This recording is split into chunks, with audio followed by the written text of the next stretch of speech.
Hi guys, ఇంకా బయలుదేరదామా?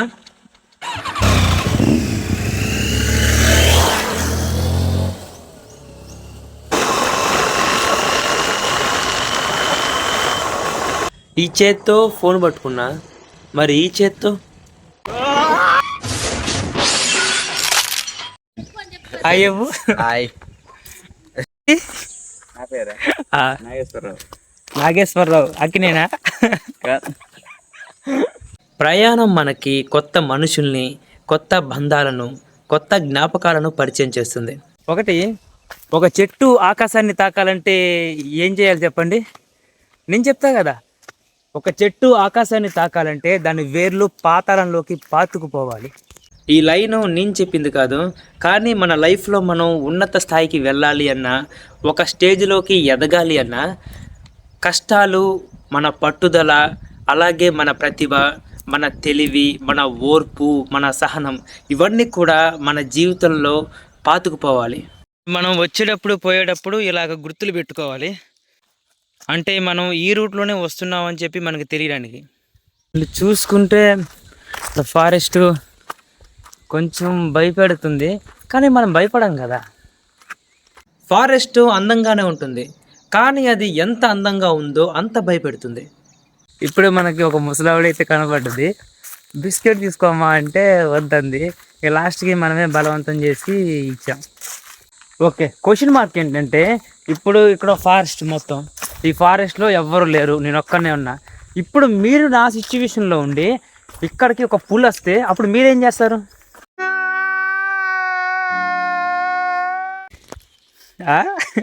ఎన్ని కిలోమీటర్లు ఉంటుంది? గంట పడుతుంది. అంటే ఒక గంట పట్టిద్దా? గంట పడుతుంది.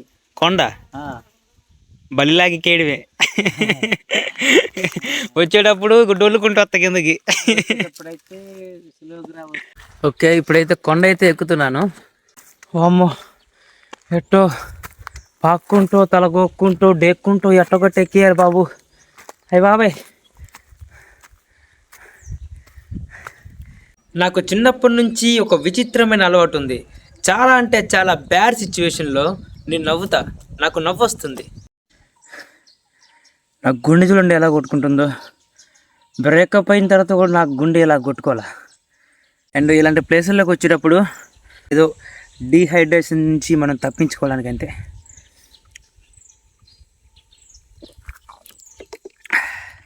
ఇంకో విషయం, వాటర్ కూడా తక్కువగా ఉన్నాయి. చూడాలి, ముందుకు వెళ్ళాలి, కేవలం ముందుకు మాత్రమే వెళ్ళాలి, ఎంత దూరమైనా సరే. అయినా ఇష్టమైన పని చేసేటప్పుడు దూరం అంత కష్టం కాదు.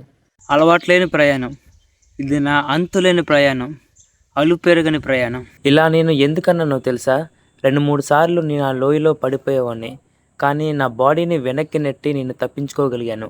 చావు కంటి ముందుకి వచ్చినప్పుడు నిరాశ బలం పుంజుకుంటుంది. అప్పుడు ఒక చిన్న చిరునవ్వుతో ఆ నిరాశను హత్య చేయాలి. ఇప్పుడే మనం ఎంట్రన్స్కి వచ్చినట్టున్నాం. ఇప్పుడే కొంచెం మనసుకి మంచిగా అనిపిస్తుంది. ఊర్లోకి వచ్చేసినట్టున్నాను. కరెక్ట్గా నేను వెళ్ళే దారి ఏదైతే ఉందో అది 2 దారులుగా విడిపోయింది. అయితే ఆ 2 దారుల్లో నేను తప్పు దారిలో వెళ్తుంటే కొంతమంది ఆ దారిలోంచి వచ్చారు. అయితే నేను అడిగితే ఇది తప్పు దారి, ఇంకొక దారి ఉంది కదా, అందులోంచి వెళ్ళమని చెప్పారు. లేకపోతే నేను వేరే కాడికి వెళ్ళేవాడిని. హాయ్, ఊరు వచ్చేసింది అనుకుంటా. ఇదే ఊరు. చింతల్లి, ఇదేనా ఊరు, లేకపోతే లోపల ఇంకేమైనా ఉన్నాయా? పెద్దదుందా? పేరేంటమ్మా? ఆ బొడ్డోడి పేరేంటి ఊగుతుండు? అశోక్. హాయ్ బ్రో, మీ పేరేంటి? ఇల్లు రచ్చిరెడ్డి, నా కొత్త ఫ్రెండ్. వాటర్ ఇచ్చాడు. అలిసిపోయి సుక్కిపోయి డేక్కుంటా పాక్కుంటూ వచ్చా. అలా ఇది ఏంటి అలిగిందా? ఏంటి చెట్టు చలక సిగ్గా? బాబో, బా ఎంత ప్రశాంతంగా ఉంది ఇక్కడ, చాలా ప్రశాంతంగా ఉంది. ఇది ఉయ్యాల భలే ఉంది, బొంగుతో చేశారు. ఇక్కడ కూర్చొని చిన్నపిల్లలు అటు ఊగుతారు అనమాట. ఆవిష్కరణ, ఇదే ఒక జంతువుని మనిషిగా తీర్చిదిద్దింది. తల్లి ఇగో బిస్కెట్. పేరేంటమ్మా? ఏం చదువుతున్నావు? లచ్చి. ఏం చదువుతున్నావు? ఇంకా కూల్లో వేయలేదా? ఈ జూన్ నెలకు వేద్దామంటున్నాం. మంచి చదువుకోవాలి మరి. ఆడేడి పారిపోయినాడు, వాడిని పట్టుకోండి.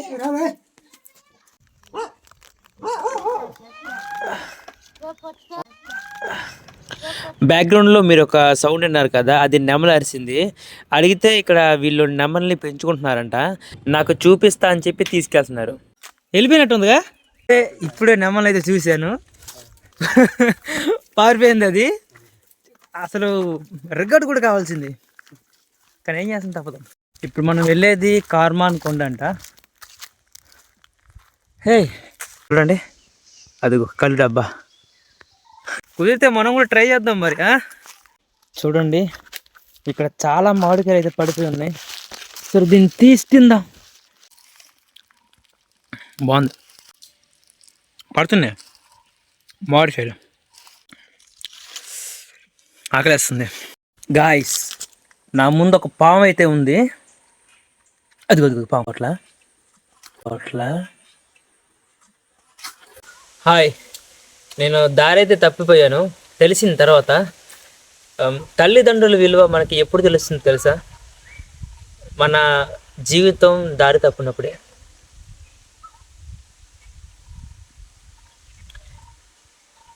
చాలా చల్లగా, చాలా కంఫర్టబుల్గా,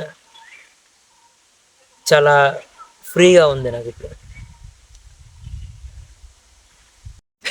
ఇక్కడ చూడండి సాలిపురుగులు ఎలా ఉన్నాయో.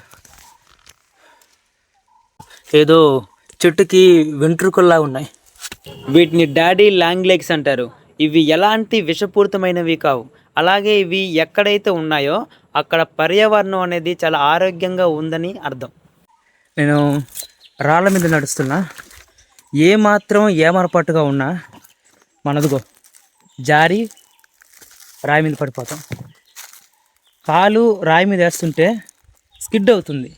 రాయి గట్టిగా ఉంది అని మనం నమ్మకంతో కాలేస్తే అదిగో చాలా అంటే చాలా జాగ్రత్తగా ఉండాలి. ఒక పాము వెళ్ళింది ఇప్పుడేటి, వెళ్ళిపోతుంది పాము. నాకు చిన్న అలజడి వినిపించింది. తిరిగి చూస్తే పాము. నేను దాన్ని రికార్డ్ చేద్దామని దాని దగ్గరికి వెళ్తే అది పారిపోయింది. ఇప్పటికీ నాకు ఇక్కడ 2 పాములు కనిపించాయి. చాలా జాగ్రత్తగా ఉండాలి. ఫైనల్లీ వచ్చేసాం కార్మాన్ కొండ. చిన్నపిల్లలు ఆడుకుంటున్నారు. నాకు దోలు తీరిపోయింది. ఏమైంది?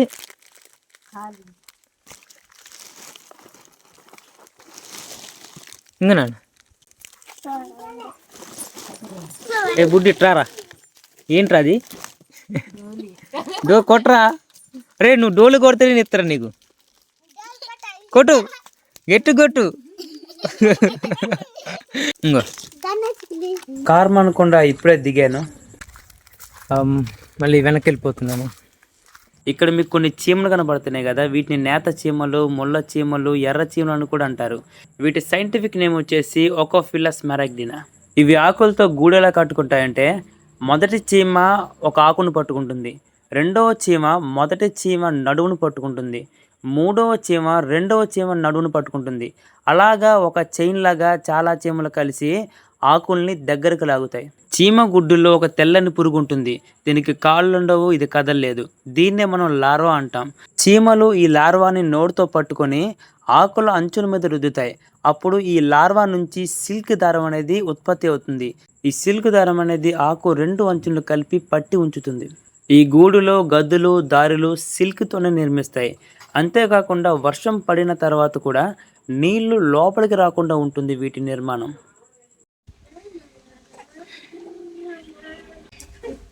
Black beauty. ఫైనల్లీ తిరిగి మళ్ళీ వెళ్ళిపోతున్నా. అంటే నేను కొండ అయితే దిగిపోతున్నాను. నాకు ఒక తాత అయితే కలిశాడు, మీకు చూపిస్తాను చూడండి. ఏం తాత అయ్యేంటి? అక్కడికి వెళ్ళొస్తున్నావా? జాగ్రత్త మరి. ఎక్కేస్తావా? అమ్మా నాకు చుక్కలు కనపడ్డాయి మరి. జాగ్రత్త. బిస్కెట్ తింటావన్నా? బిస్కెట్లో చిర తాత వెళ్ళాలి. ఏ తాత తిను, మంచి తిను. అయ్య బాబాయ్ దోల తీరిపోయింది.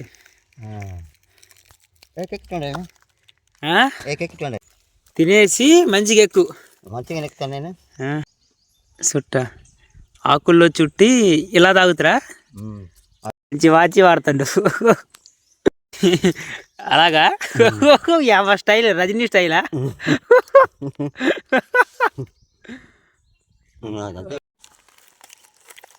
హాయ్, నేను ఇప్పుడే కొండ దిగాను. ఇలాంటి కొండలు ఎక్కేటప్పుడు దిగేటప్పుడు ఇలాంటి ఫుడ్నే మనం ముఖ్యంగా తీసుకోవాల్సింది. ఇవి తొందరగా అరిగిపోతాయి, ఇందులో షుగర్లు ఉన్నాయి. సో మనకి ఇప్పుడు ఫుడ్ ఎలా ఉండాలంటే ఇలాంటి ప్లేసులకు వచ్చేటప్పుడు తొందరగా అరిగిపోవాలి అండ్ ఎనర్జీని తొందరగా ఇవ్వగలగాలి. ఇప్పుడు మనం అన్నం తిన్నా లేకపోతే ఏదైనా మాంసం తిన్నా కూడా ఆ అన్నాన్ని మాంసాన్ని అరిగించడానికి బాడీ ఇంకొంచెం ఎక్కువ ఎనర్జీని ఖర్చు చేస్తుంది. అలా ఎప్పుడు చేయకూడదు. ఇలాంటి ప్లేసులకు వచ్చేటప్పుడు ఇలాంటి బిస్కెట్లు కానీ, డ్రై ఫ్రూట్స్ కానీ, లేకపోతే ఏదైనా ఎనర్జీ ఇచ్చే డ్రింక్స్ కానీ మనం తీసుకొని రావాలి. అప్పుడైతే మనం ఇలాంటివి చేయగలం, లేకపోతే రాలిపోతాం. చూడండి ముందు కనిపిస్తుంది కదా డౌను, అలా డొల్లుకుంటూ వెళ్ళిపోతాం అనమాట. మధ్య మధ్యలో ఆగి కొంచెం వాటర్ తాగి ఇలాంటివి తిని కొంచెం రెస్ట్ తీసుకోవాలి, లేకపోతే రెస్ట్ ఇన్ పీస్ అయిపోతాం. యాక్చువల్గా నేను వెతికేది టాలెంటెడ్ పీపుల్ కోసం, అంటే సైన్స్ మీద ఇష్టం ఉన్నవాళ్ళు, సైన్స్ గురించి ఆలోచించే వాళ్ళు, సైన్స్ గురించి ఏదైనా చేసే వాళ్ళ గురించి నేను వెతుకుతున్నాను. వాళ్ళతో కమ్యూనికేట్ అవ్వాలని చెప్పి నేను అనుకుంటున్నాను. వాళ్ళు ఫ్యూచర్లో ఏం చేయాలి అనుకుంటున్నారు, వాళ్ళకున్న టాలెంట్ ఏంటి, వాళ్ళకున్న తెలివి ఏంటి, వాళ్ళకున్న మెచ్యూరిటీ ఏంటి, అసలు వాళ్ళు ఏం చేయగలరు, వాళ్ళు ఏంటి. మీ ఏరియాలో ఇలాంటి వాళ్ళు ఎవరైనా ఉంటే నా ఇన్స్టాగ్రామ్ అకౌంట్కి మీరు మెసేజ్ చేయొచ్చు. పోనీ వాళ్ళకి చెప్పినా వాళ్ళైనా నాకు మెసేజ్ చేయొచ్చు. నేను వాళ్ళ దగ్గరికి వెళ్ళి కమ్యూనికేట్ అవుతా. ఇప్పుడే ఒక అతను కనిపించిండు. కామెడీ ఏంటంటే నా చేతిలో ఈ ట్రైపాడ్ ఉంది కదా, దీన్ని అతను గన్ అనుకుంటుండు. అదేంటి గన్ లాగుతుందంటే ఎవరు లేరు, నేను అతనే ఉన్నాం. ఇట్ట ఏం చేసి అతని మీద భయం వేసినట్టుంది. తర్వాత చెప్పా ఇది ట్రైపాడ్ అని చెప్పి. అతను అందరిలాగా నార్మల్ మనిషి అయితే కాదు, అంటే కొంచెం ఏమీ తెలియని అమాయకుడు అనుకుంటా. అంతే. విన్నారా, వెహికల్ సౌండ్లు వినపడుతున్నాయి, అంటే రోడ్డు వచ్చేసింది. ఇంటికి వెళ్తాను అన్న ఆనందం ఏదైతే ఉందో అది అన్నింటికంటే హైలైట్.